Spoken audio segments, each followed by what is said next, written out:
Hello friends, आज मैं आपके साथ कॉमर्स का एक और टॉपिक लेके आया हूँ और टॉपिक का नाम है स्कोप ऑफ आउटसोर्सिंग। शुरू करने से पहले बता दूं कि इस चैप्टर के सारे लिंक्स आपको इस वीडियो के डिस्क्रिप्शन में मिल जाएंगे। चलिए शुरू करते हैं। Any non core business process can be outsource. कोई भी नॉन कोर एक्टिविटी जो है आउटसोर्स की जा सकती है। आजकल तो कोर एक्टिविटीज भी हो रही हैं। Outsourcing of some of the popular services are given below. Number one, financial services. Company अपनी फाइनेंशियल सर्विसेज को किसी और को दे सकती है कि भाई तू हमारा पूरा का पूरा फाइनेंस संभाल, ठीक है। ऑडिटर्स वगैरह को दे देती है। Every business firm requires some sort of financial services, that is payroll accounting service, merchant banking, underwriting etcetera etcetera. हर एक कंपनी को जो है फाइनेंशियल सर्विसेज तो चाहिए ही चाहिए। फाइनेंशियल रिक्वायरमेंट उसकी सर्विसेज के रिलेटेड रहती है, ठीक है।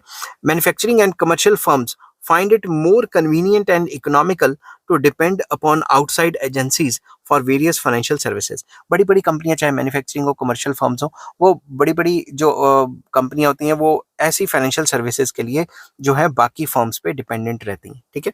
For example, Reliance industries may outsource financial services या financial service to HSBC Bank for issuing ADRs, GDRs।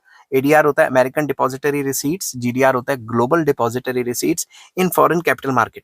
अगर रिलायंस ने अपने शेयर्स मान लो अमेरिका में या मतलब यूके वगैरह में लॉन्च करने हैं, तो उसको ये अपना फाइनेंशियल सर्विस का काम किसको, ये जो फाइनेंशियल काम है वो किसी रिनाउंड इंटरनेशनल लेवल पे बैंक को देना पड़ेगा। तो वो अपना ये जो फाइनेंशियल सर्विसेज हैं वो बैंक को जो है वो आउटसोर्स कर देगी। लीज फाइनेंसिंग भी आ जाती है इसमें। Credit rating, venture capital funding, factoring, depository, book building and finance, housing finance, mutual funds, credit cards are the examples of financial services which are outsourced। तो बेसिकली ये सारी की सारी चीजें आउटसोर्स की जा सकती हैं जो फाइनेंस से रिलेटेड है। बेसिकली कोई भी एक कंपनी अपने फाइनेंस के मैटर्स किसी और कंपनी को दे दे ताकि वो अपने काम पे फोकस कर सके, तो फाइनेंशियल मैटर्स भी आउटसोर्स किए जा सकते हैं। सेकंड आ जाता है एडवर्टाइजिंग एजेंसी।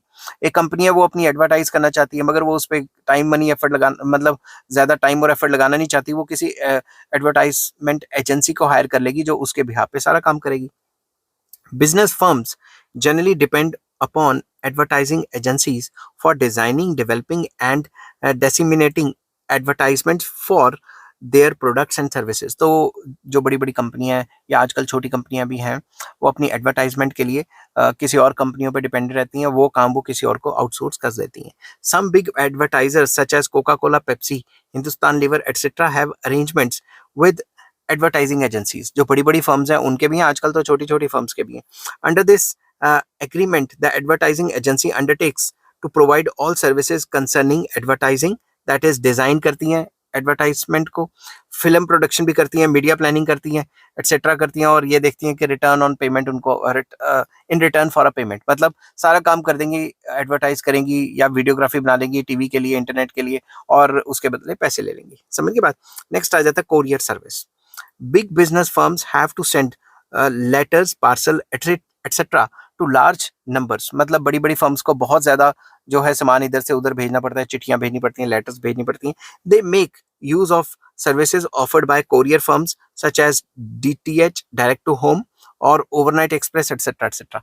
तो बेसिकली जो भी DTH सर्विसेज हैं या ओवरनाइट सर्विसेज हैं, एक कोरियर को हायर कर लेते हैं, थर्ड पार्टी को, कि भाई तुम हमारा सारा काम जो है कम्युनिकेशन का काम तुम संभाल लो, ताकि एक जगह से दूसरी जगह जो भी सामान हमारा आना जाना है वो तुम हैंडल करो, ठीक है।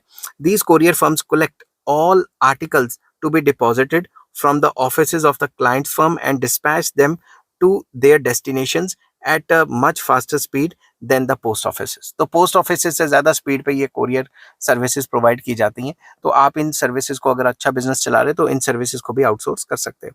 नेक्स्ट आ जाता है कस्टमर सपोर्ट सर्विस, सबसे इंपॉर्टेंट चीज। Several services are offered to customers to support the purchase and use of the product. काफी टाइप की सर्विसेज प्रोवाइड कराई जाती हैं कस्टमर्स को जब वो सामान खरीद लेते हैं, ताकि वो अच्छा इस्तेमाल कर सकें और उनको कोई प्रॉब्लम आ रही है वो भी हैंडल हो सके। Companies are realizing that customer service is an excellent way to achieve competitive advantage in a highly competitive market. कि इतना ज्यादा कॉम्पिटिशन है इस मार्केट में, अगर सर्वाइव करना है तो कस्टमर को खुश रखना बहुत जरूरी है।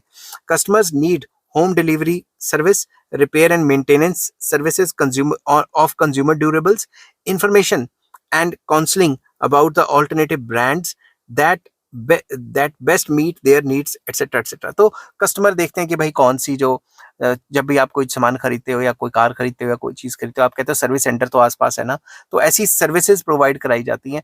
और ये सर्विस सेंटर अब मान लो एप्पल का है, तो वो एप्पल थोड़ी ना चला रहा है, वो तो किसी थर्ड पार्टी को दे देगा कि भाई तू मेरे नाम पे चला। समझ गए बात?